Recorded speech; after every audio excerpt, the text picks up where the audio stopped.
बिहार की राजधानी पटना में सड़कों और सदन में मंगलवार को जो हुआ उसने सबको चौंका दिया। विधानसभा घेराव के लिए निकले आरजेडी नेताओं और कार्यकर्ताओं पर पुलिस ने जमकर लाठी भांजी, तो वहीं सदन में आरजेडी कार्यकर्ताओं के साथ जमकर मार पिटाई की गई। बीती देर रात तक सदन में हाई वोल्टेज ड्रामा जारी रहा।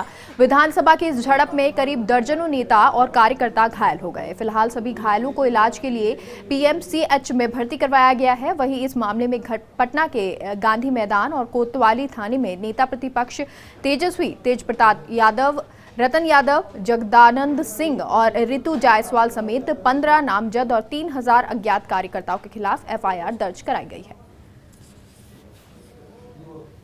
कितने साल जा करके एक एक चीज को हम देखें और कैसे किया जाए, और उसके बाद वहां की सुरक्षा के लिए बीएमपी को ही डिप्यूट किया गया।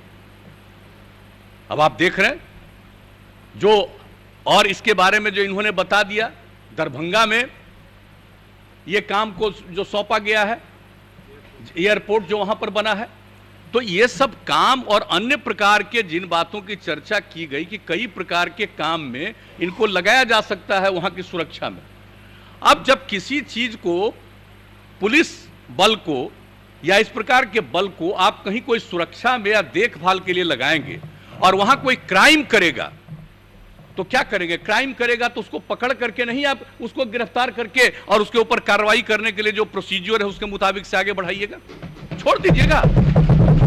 यानी कोई गया है सुरक्षा के लिए और वहां पर कोई मान लीजिए फायरिंग शुरू करेगा तो उसको काउंटर नहीं करेगा, उसको गिरफ्तार नहीं करेगा, तो क्या करेगा कि ये कर रहे हैं तो हम परमिशन लेंगे कोर्ट से तब इनको गिरफ्तार करेंगे। ये कैसी भावना है? और मुझे तो आश्चर्य होता है। हमने कहा है अपने विभाग को भी, और एक बात जब इसके बारे में जब सुने कि इसके बारे में पूरी चर्चा, पहले कभी डिस्कशन हुआ था, एक एक बात हमने 3 घंटा बैठ करके एक एक चीज को देखा है कि कहीं कोई कमी और कोई दिक्कत तो नहीं है। और जब इस बात को कहा तो हमने तो बता दिया था उसमें डीजीपी को और जो हमारे अपर मुख्य सचिव हैं होम डिपार्टमेंट के, इन सब लोगों को हमने कहा कि इस प्रकार का दुष्प्रचार कौन कर रहा है। कहीं ऐसा तो नहीं है कि आप लोग जिस काम के लिए कर रहे हैं और उसी में से किसी को कुछ अच्छा नहीं लग रहा है, आप ही के बीच में रहने वाला आदमी, और कहीं वो तो नहीं प्रचारित करवा रहा है, कहीं लोगों को गुमराह वो तो नहीं कर रहा है। और हमने जो देखा कि कई लोगों का अभी आया ही है और तुरंत डिटेल में लिखे हुए हैं, पढ़े थे। हम तो चाहते थे कि लोग डिबेट करते और उस समय हम भाग लेते और एक एक बात हम पूछते कि आप कब पढ़े हैं और क्या देखा है, इसका अर्थ क्या है। और आज भी जब आपने मीटिंग बुलाई और उस मीटिंग में पढ़ पढ़ करके जो एक एक चीज को सुनाया गया तो किसी ने देखा है ठीक से? इससे बढ़ करके कोई गलत बात हो ही नहीं सकती है। अगर किसी को किसी के संरक्षण की भूमिका आप देंगे और सिर्फ संरक्षण की भूमिका में वहां पर खड़ा रहेगा, और तो नेता प्रतिपक्ष तेजस्वी यादव के खिलाफ मामला दर्ज किया गया है। बिहार विधानसभा में सियासी तांडव देखने को मिला। सदन के अंदर ही पीटे गए नेताजी, अध्यक्ष को भी यहां पे घेराव कर लिया गया, बंदी बना लिया गया। सियासी झड़प में दर्जनों नेता और कार्यकर्ता घायल हो गए। तो अलग ही तरह का मामला बिहार विधानसभा में देखने को मिला। मार्शल ने जो नेता थे उनको उठा के बाहर फेंका। इतनी झड़प हो गई कि अध्यक्ष को भी बंदी बना लिया गया और सदन के अंदर ही नेताजी को पीटा गया। तो देर रात तक सदन में हाई वोल्टेज ड्रामा चला। पहली बार पुलिस सदन के अंदर गई और वहां जो डीएम थे उनको भी धक्का मुक्की उनके साथ की गई।